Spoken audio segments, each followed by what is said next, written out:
The U.S. Department of Justice and 8 U.S. states are suing Google's parent company, Alphabet, calling for the breakup of its ad business. The claim: Google uses its dominance to stifle competition. This is years and years after billion-dollar settlements in Europe around anti-competitive behavior. Will this be another slap on the wrist for the giant company or a real attack on its size? Mark Jarsulik is senior fellow and chief economist at the Center for American Progress. Thanks for being with us. Delighted to be here, Amanda. So let's just start with whether this makes sense. Is Google too big? Is it anti-competitive in your view? Well, I think if you look at the narrative that's set out in the DOJ complaint, there's really good reason for the DOJ to take action. As you probably know, the issue involves the structure and behavior of Google's ad tech business. Mm-hmm.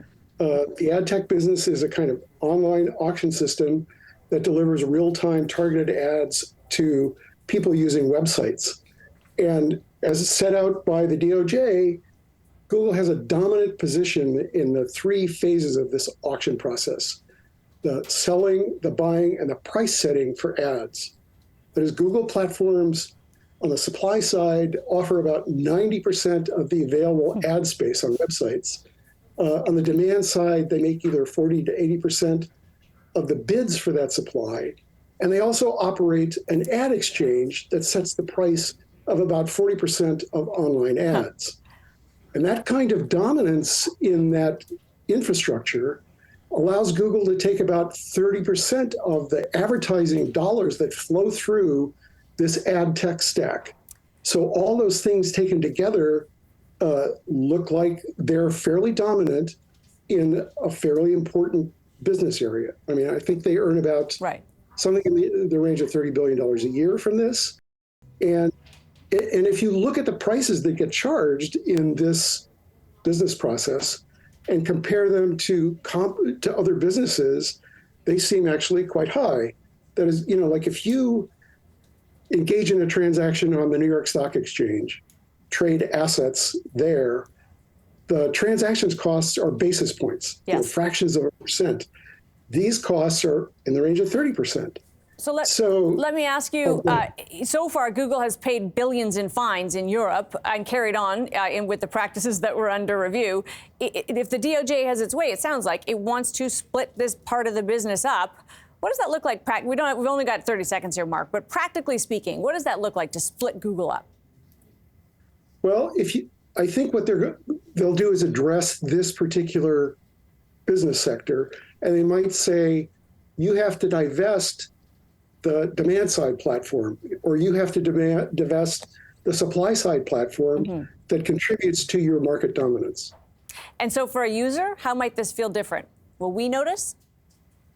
We'll notice it because the cost of advertising, which is, at least according to the DOJ, relatively high here, will come down as new entrants enter. Cost of advertising goes down, and we ultimately pay for advertising costs in the things that we buy.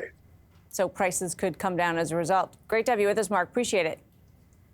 Thank you. Mark Jarsulik is senior fellow and chief economist at the Center for American Progress. Time for the takeaway, and when it's time for the golden rule.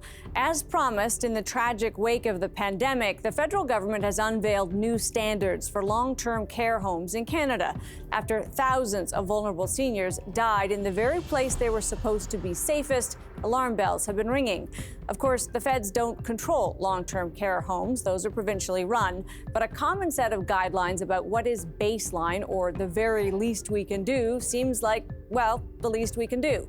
But the question when it comes to care as we age is, can we do better? Better staffing so that not only is there enough full-time staff, but they're paid a real living wage with adequate training. Better benchmarks for how often someone should be tended to, and simple concepts like privacy and dignity be adhered to in the design of homes. The federal guidelines have no teeth at all, but maybe they will serve as a floor for provincial regulations. Some provinces, including Ontario, claim the changes they've made post-pandemic are already tougher than these new standards.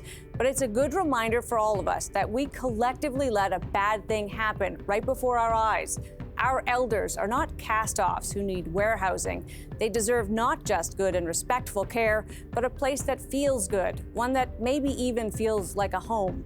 The speed at which seniors died in pandemic was a shock, and Canada still stands out in the world for one of the worst outcomes on that front. Some want to debate whether for-profit homes were worse than non-profit ones, but the bottom line is that none of them operated as they needed to at a critical time. And it turns out many are lacking in how they operate in ordinary times. Will new unenforced standards make a difference? Maybe or maybe not. That we need those standards after all this time is what should be the real shock. The last years of life were once brief and a hospital setting often the right place.